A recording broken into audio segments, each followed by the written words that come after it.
Au travers des arbres, on devine un château qui renaît de ses cendres. Le marbre et la mosaïque du hall d'entrée retrouvent leur éclat d'antan.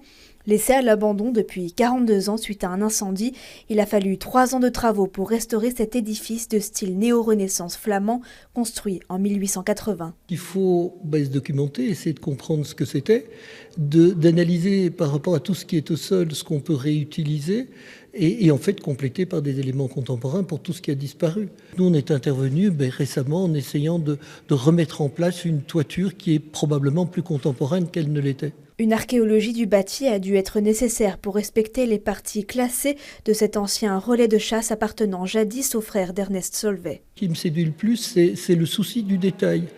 Que ce soit les détails de portes, les détails de radiateurs, les vannes thermostatiques.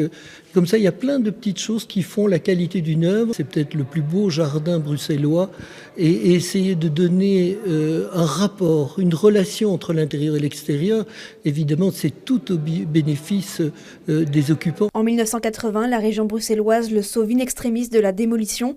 5,6 millions d'euros sont investis pour le transformer en un centre scientifique universitaire qui rassemblera des physiciens de renom. Jusqu'ici, il n'y avait pas un lieu propre.